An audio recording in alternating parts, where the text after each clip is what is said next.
하나님께서 온 세상을 완벽하게 창조하신 후 마지막으로 자신의 형상을 따라 사람을 만드셨다. 땅의 흙으로 첫사람 아담을 빚으시고 생명의 숨결을 불어넣으시니 그는 살아있는 존재가 되었다. 하나님은 아담을 위해 동쪽에 에덴이라는 아름다운 동산을 마련하셨고 그곳은 온갖 과일나무와 맑은 강이 흐르는 풍요로운 낙원이었다. 아담은 이 동산을 가꾸고 지키는 책임을 맡아 하나님이 이끄시는 동물들에게 이름을 지어주었다. 그러나 그의 곁에는 마음을 나눌 진정한 짝이 없어 홀로 외로움을 느꼈다. 이에 하나님께서는 사람이 혼자 사는 것이 좋지 못하니 내가 그를 위하여 돕는 배필을 지으리라 하시고 아담을 깊이 잠들게 하셨다. 아담이 잠든 사이 하나님은 그의 갈비뼈 하나로 여자 하와를 만드셨다. 그녀는 아담과 같으면서도 다른 섬세하고 아름다운 존재였다. 잠에서 깨어난 아담은 하와를 보고 깊은 기쁨으로 이는 내 뼈 중의 뼈요 살 중의 살이라 외쳤다. 그들은 서로에게 완벽한 동반자였고 벌거벗었으나 부끄러움을 전혀 알지 못하는 순수한 상태였다. 에덴 동산 중앙에는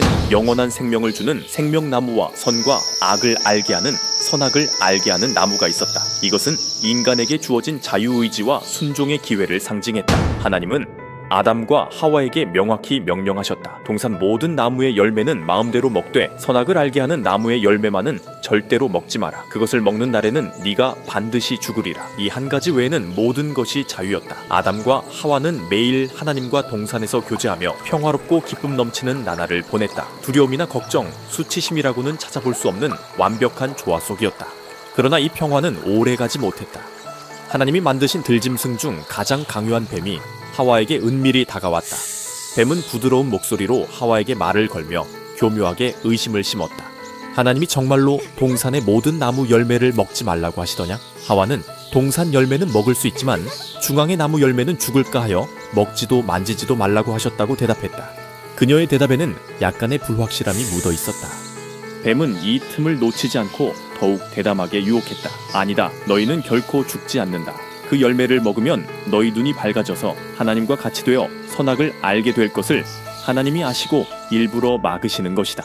뱀의 말은 달콤했지만 치명적인 거짓이었다. 하와는 뱀의 말을 듣고 그 나무를 다시 바라보았다. 열매는 먹음직스럽고 보암직하며 지혜롭게 할 만큼 탐스러워 보였다. 결국 그녀는 유혹을 이기지 못하고 금지된 열매를 따서 먹었다. 그리고 함께 있던 아담에게도 주니 아담 역시 아무런 고민 없이 그 열매를 받아 먹었다. 한순간의 선택이 모든 것을 바꾸어 놓았다. 그들이 열매를 먹자마자 두 사람의 눈이 실제로 밝아졌다. 그러나 그들이 얻은 것은 신적인 지혜가 아니었다. 대신 그들은 자신들이 벌거벗었다는 사실을 처음으로 깨닫고 극심한 부끄러움과 수치심에 휩싸였다. 그들은 황급히 무화과나무 잎을 엮어 몸을 가렸지만 마음속 죄책감은 가릴 수 없었다. 날이 서늘해질 무렵 동산을 거니시는 하나님의 음성이 들려왔다. 이전에는 기쁨으로 맞이했을 그 음성이 이제는 공포로 다가왔다. 아담과 하와는 하나님의 낯을 피해 동산 나무 사이에 급히 몸을 숨겼다. 죄는 이렇듯 하나님과의 친밀한 관계를 단절시키고 두려움을 가져왔다. 하나님께서 아담아, 네가 어디 있느냐고 부르셨다.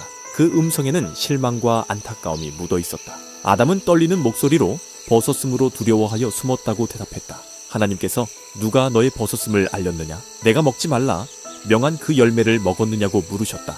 그러나 아담은 자신의 잘못을 인정하는 대신 하나님이 주셔서 나와 함께 있게 하신 여자, 그가 그 열매를 줌으로 먹었다고 하와에게 책임을 떠넘겼다. 하나님께서 하와에게 물으신 그녀 또한 뱀이 나를 꿰물어 먹었다고 뱀을 탓했다. 아무도 자신의 죄를 정직하게 고백하지 않았다.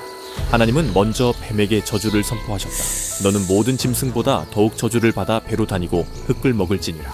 내가 너로 여자와 원수가 되게 하고 네 후손도 여자의 후손과 원수가 되게 하리니 여자의 후손은 네 머리를 상하게 할 것이요 너는 그의 발꿈치를 상하게 할 것이니라. 이 말씀에는 뱀에 대한 심판과 동시에 여자의 후손을 통한 구원의 첫 약속이 담겨 있었다. 이어서 하와에게는 임신과 출산의 고통이 더해지고 남편을 원하나 남편의 다스림을 받을 것을 말씀하셨다. 아담에게는 땅이 그로 인해 저주를 받아 평생 땀 흘려 수고해야 소산을 먹을 수 있으며 결국에는 흙으로 돌아갈 운명임을 선고하셨다. 노동은 고역이 되었고 죽음이 그들 삶에 들어왔다. 이 엄중한 심판 속에서도 하나님의 긍휼은 그치지 않았다. 그분은 죄로 인해 수치스러워하는 아담과 하와를 위해 친히 가죽옷을 지어 입히셨다. 이는 그들의 부끄러움을 가려주시는 하나님의 사랑이자 그들을 위해 어떤 생명이 대신 희생되었음을 암시하는 깊은 의미였다. 그러나 죄의 결과는 돌이킬 수 없었다. 하나님은 아담과 하와가 생명나무 열매마저 따먹고 죄악된 상태로 영원히 살게 될 것을 염려하여 그들을 에덴 동산에서 내보내셨다. 그들은 눈물과 후회 속에 정든 낙원을 떠나 근본되었던 땅을 갈며 살아가야 했다. 하나님께서는 에덴 동산 동쪽의 그룹 천사들과 사방으로 도는 불칼을 두어 생명나무로 가는 길을 철저히 지키게 하셨다. 낙원의 문은 굳게 닫혔고 하나님과의 완전하고 자유로운 교제는 깨졌다. 에덴 밖의 세상은 거칠고 척박했다. 아담과 하와는 이제 이마에 땀을 흘려야만 먹을 것을 얻었고 삶의 온갖 고통과 슬픔을 경험해야 했다. 그러나 그들은 절망 속에서도 서로를 의지했고 하나님께서 가죽옷을 통해 보여주신 작은 자비와 여자의 후손에 대한 희미한 약속을 붙들고 새로운 날들을 시작해야만 했다. 그것은 분명 형벌이었지만 동시에 하나님 안에서 주어지는 새로운 기회의 시작이기도 했다.